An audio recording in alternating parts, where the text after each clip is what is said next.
Hello students, welcome to my channel exclusive geography. 2024 সালের মাধ্যমিকের যে প্রশ্নপত্র হয়েছিল সেখান থেকে আজকের আমরা ভারতের রেখা মানচিত্রের যে 10টি আইটেম আছে সেটাকে প্র্যাকটিস করব। প্রথমে আমরা দেখে নেব 2024 সালে মাধ্যমিকের কোন কোন টপিক থেকে 10 নম্বরের জিওগ্রাফি ম্যাপ পয়েন্টিং এসেছিল। বিভাগ 6-এর দাগ, প্রশ্নপত্রের সাথে প্রদত্ত ভারতের রেখা মানচিত্রে নিম্নলিখিতগুলি উপযুক্ত প্রতীক ও নামসহ চিহ্নিত করে মানচিত্রটি উত্তরপত্রের সঙ্গে জুড়ে দাও। 1 × 10 = 10। এই যে মোট 10 নম্বরের ম্যাপ পয়েন্টিং পরীক্ষা এসেছে 2024 সালে, সেখানে যে আইটেমগুলো রয়েছে তার মধ্যে রয়েছে 6-1 মেঘালয় মালভূমি, 6-2 মালাবার উপকূল, 6-3 নর্মদা নদী, 6-4 শীতকালীন মৌসুমি বৃষ্টিপাতযুক্ত অঞ্চল, 6-5 একটি লবণাক্ত মৃত্তিকা অঞ্চল, 6-6 ভারতের কেন্দ্রীয় বনভূমি গবেষণা কেন্দ্র, 6-7 পূর্ব ভারতের একটি চা উৎপাদক অঞ্চল, 6-8 উত্তর ভারতের বৃহত্তম মোটর গাড়ি নির্মাণ শিল্পকেন্দ্র, 6-9 পূর্ব উপকূলের একটি স্বাভাবিক বন্দর এবং 6-10 বেঙ্গালুরু। এবারে আমরা মাধ্যমিকে যে ম্যাপ দেওয়া হয় সেই ম্যাপের ওপরে কিভাবে এই ম্যাপগুলোকে পয়েন্ট আউট করতে হবে সেটা দেখে নেব। প্রথমে 6-1 রয়েছে মেঘালয় মালভূমি। মাধ্যমিক পরীক্ষায় যে ভূগোলের ম্যাপ তোমাদের দেওয়া হবে এটাই সেই ভূগোলের ম্যাপ। ঠিক এরকমই একটি ম্যাপ তোমরা পরীক্ষার হলে পাবে। তো প্রথমে আমরা 6-1 মেঘালয় মালভূমিকে দেখাবো। মেঘালয় মালভূমি ঠিক এই পজিশনে রয়েছে। বাংলাদেশের ঠিক মাথার উপরে যে ভাঁজটা রয়েছে এই ভাঁজ বরাবর তোমরা এইটাকে জুড়ে দেবে, দিয়ে এর মধ্যে তোমরা একটা সেট বানিয়ে দেবে। যেহেতু 6-1 প্রশ্নপত্রে এসছে মেঘালয় মালভূমি, তাই আমরা 6-1 পয়েন্ট করে মেঘালয় মালভূমি লিখে দেব। পরবর্তী টপিক 6-2 মালাবার উপকূল। ভারতের একেবারে নিচের দিকে ঠিক এই পজিশন থেকে এই পজিশন পর্যন্ত ভারতের যে উপকূল রেখা রয়েছে বা উপকূল অঞ্চল রয়েছে তার নাম মালাবার উপকূল। এটাকে আমরা একটু কালো করে দেবো হালকা করে পেন্সিল দিয়ে। যেহেতু বিভিন্ন সিম্বল আমাদের ইউজ করতে হবে তাই আমরা এখানে এই সেটটাই ব্যবহার করছি।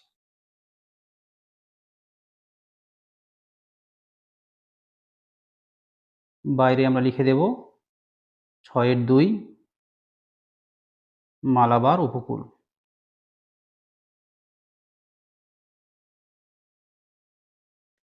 তাহলে অবশ্যই মনে রাখতে হবে মালাবার উপকূলের দৈর্ঘ্যটা ভারতের ম্যাপের ঠিক এই পজিশন থেকে এই পর্যন্ত আসবে, এইটাকে খেয়াল রাখতে হবে। 6-3 রয়েছে নর্মদা নদী। ভারতের পশ্চিম উপকূলে এই যে ভাঁজটা রয়েছে এই ভাঁজ থেকে তোমরা নর্মদা নদীটাকে এঁকে দেখাবে। ঠিক এইভাবে আঁকতে হবে নর্মদা নদী। নদীর ক্ষেত্রে অবশ্যই নদীর প্রবাহের দিক তীর চিহ্ন দিয়ে দেখাতে হবে। আমরা এখানে লিখব 6-3 নর্মদা নদী।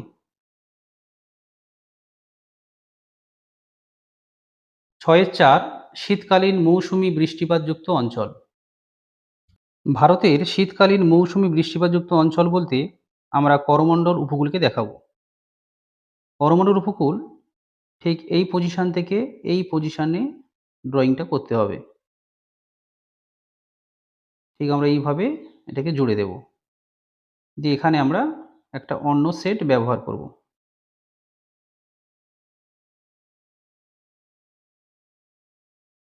বাইরে লিখব 6-4 শীতকালীন মৌসুমি বৃষ্টিপাতযুক্ত অঞ্চল।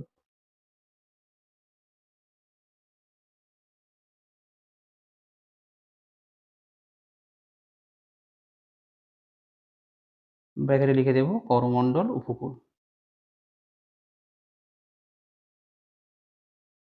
প্রশ্নপত্রে যেভাবে দিয়েছে আমরা সেইভাবেই দাগ নাম্বার দিয়ে প্রশ্নটা তুলছি এবং ব্র্যাকেটে অবশ্যই উত্তরটা লিখে দিতে হবে। পরবর্তী আইটেম 6-5 একটি লবণাক্ত মৃত্তিকা অঞ্চল। ভারতের লবণাক্ত মৃত্তিকা অঞ্চল অনেক জায়গায় দেখানো যায়। তো আমরা এখানে সুন্দরবনের অঞ্চলটাকেই দেখাবো। কারণ সুন্দরবনের মাটি লবণাক্ত প্রকৃতির হয়। তাই আমরা এই জায়গাটাকে যেহেতু সুন্দরবন, তাই এই জায়গাটাকে আমরা দেখিয়ে দেব। লবণাক্ত মৃত্তিকা অঞ্চল।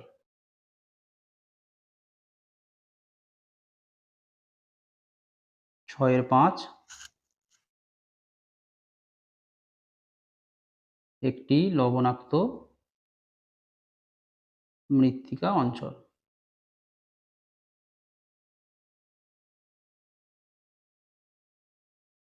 6-6 ভারতের কেন্দ্রীয় বনভূমি গবেষণা কেন্দ্র। ভারতের কেন্দ্রীয় বনভূমি গবেষণা কেন্দ্র দেরাদুনে অবস্থিত। তাহলে আমাদেরকে দেরাদুনটাকে পয়েন্ট আউট করতে হবে। দেরাদুন ড্রয়িং করার সময় তোমরা অবশ্যই এই জায়গাটায় দেখো, ভারতের এই যে অংশটা নামছে খাঁজটা, ঠিক এখানে একটা ডট রয়েছে। এই ডট থেকে সামান্য নিচের দিকে তোমাদেরকে নেমে আসতে হবে। ঠিক এই পজিশনে। এইখানে রয়েছে দেরাদুন। তাহলে এটা মনে রাখার সহজ উপায়। তাহলে ভারতের এইখানে যে ডটটা তোমরা দেখতে পাচ্ছ, এই ডট থেকে সামান্য একটু নিচের দিকে নেমে এই জায়গাটাকে তোমাদের পয়েন্ট আউট করতে হবে। এটাই দেরাদুন। আমরা একটা তীর চিহ্ন দিয়ে বাইরের দিকে লিখব। 6-6 ভারতের কেন্দ্রীয় বনভূমি গবেষণা কেন্দ্র। ব্র্যাকেটে অবশ্যই উত্তর লিখে দেব, দেরাদুন। 6-7 পূর্ব ভারতের একটি চা উৎপাদক অঞ্চল। পূর্ব ভারতের চা উৎপাদক অঞ্চল বলতে আমরা সাধারণত পশ্চিমবঙ্গের দার্জিলিং এবং সেই সঙ্গে আসামকে দেখাতে পারি। তাহলে আমরা প্রথমে এই অংশটাকে জুড়ে দেব, কারণ এই অংশের মাথার উপরটাকে আমরা সিকিম বলি। তো সিকিমের ঠিক নিচে পশ্চিমবঙ্গের এই মাথার অংশটা দার্জিলিং। তো আমরা ঠিক এই জায়গাটায় জুড়ে দেওয়ার পরে এই পোর্শনটাকে নিয়ে নেব।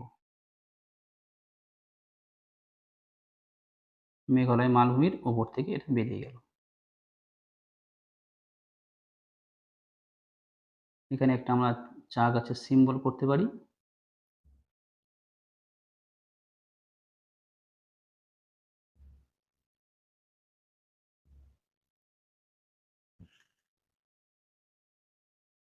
আমরা লিখে দেব 6-7 পূর্ব ভারতের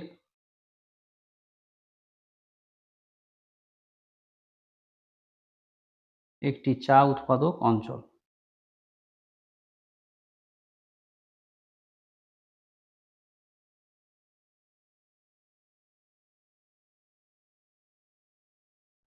পরবর্তী আইটেম 6-8 উত্তর ভারতের বৃহত্তম মোটর গাড়ি নির্মাণ শিল্পকেন্দ্র। উত্তর ভারতের বৃহত্তম মোটর গাড়ি নির্মাণ শিল্পকেন্দ্র হরিয়ানার গুরগাঁওকে আমরা দেখাবো। হরিয়ানার গুরগাঁও পয়েন্ট আউট করার জন্য তোমাদের অবশ্যই মনে রাখতে হবে, এই যে নেপালের এই যে বাঁকটা রয়েছে তোমরা দেখতে পাচ্ছ, ঠিক এখান থেকে হালকা করে একটু সরে আসবে এই পজিশনে। এই পজিশনে একটা ছোট্ট করে স্কোয়ার করে দাও। এটাকেই আমরা হরিয়ানার গুরগাঁও আকারে দেখাতে পারি। এখানে আমরা লিখে দেব 6-8 বৃহত্তম মোটর গাড়ি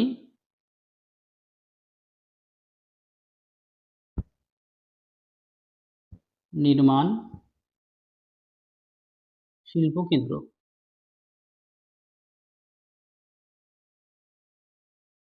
ব্র্যাকেটে গুরগাঁও।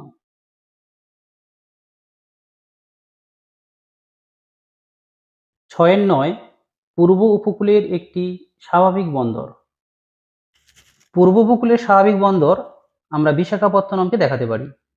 বিশাখাপত্তনম ড্রয়িং করার জন্য তোমাদেরকে মনে রাখতে হবে, এই যে ভাঁজটা রয়েছে, এই ভাঁজ থেকে একটু উপরের দিকে যদি আমরা উঠে যাই, ঠিক এই বরাবর, অর্থাৎ এই ভাঁজ থেকে এলে যেটুকু দূরত্ব যেতে হবে আর নিচের ভাঁজ থেকে এলে একটু কম দূরত্ব যেতে হবে।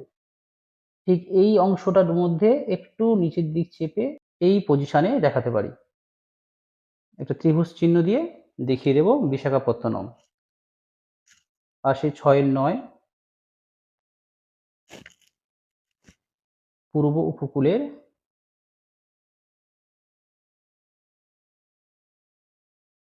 একটি স্বাভাবিক বন্দর।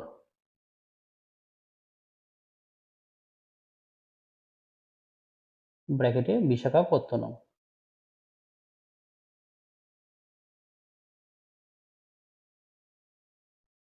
৬ এর ১০ বেঙ্গালুরু। বেঙ্গালুরু আঁকার জন্য তোমাদের খেয়াল রাখতে হবে, এই যে ভারতের সবথেকে বেশি যে বাঁক অঞ্চলটা রয়েছে এই পজিশনটা, যেখানে আমরা আগের দিন এখানে চেন্নাইকে দেখিয়েছিলাম। তো এই অংশ থেকে যদি আমরা সোজাসুজি স্ট্রেট চলে আসতে পারি এই দিকটায়, এবং ভারতের ঠিক এই মাঝখান থেকে যদি আমরা উপরের দিকে উঠি, তাহলে আমরা এই জায়গাটায় কিন্তু একটা পয়েন্ট নিতেই পারি। তাহলে বেঙ্গালুরু আঁকার সময় মনে রাখতে হবে যে চেন্নাই যেখানে রয়েছে, এই যে বাঁকটা রয়েছে, এই বাঁকের সর্বাধিক অংশ যেটা চেন্নাই, এখান থেকে সোজাসুজি আমরা বাম দিকে চলে আসবো, যেটা ভারতের ঠিক মাঝ বরাবর অংশটা রয়েছে। তো এই অংশটাকেই আমরা বেঙ্গালুরু আকারে চিহ্নিত করতে পারি। বেঙ্গালুরুকে আমরা আরেকটি সিম্বল ইউজ করব এইরকম ভাবে।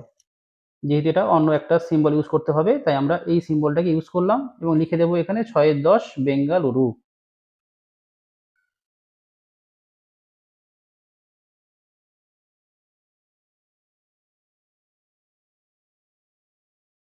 ২০২৪ সালের মাধ্যমিকে যে ১০টি ম্যাপ পয়েন্টিং এসেছিল, সেই ম্যাপ পয়েন্টিং গুলো আমরা পয়েন্ট আউট করলাম এবং এর আগের ভিডিওতে ২০২৩ সালের যে ম্যাপ পয়েন্টিং সলভ করেছিলাম, সেখানে তোমাদেরকে বলেছিলাম যে মাধ্যমিকের ম্যাপ পয়েন্টিং এর যে ম্যাপটা তোমাদের দেওয়া হবে, সেখানে এই পজিশনে তোমরা অ্যাডমিট কার্ড দেখে রোল এবং নম্বরটাকে লিখবে।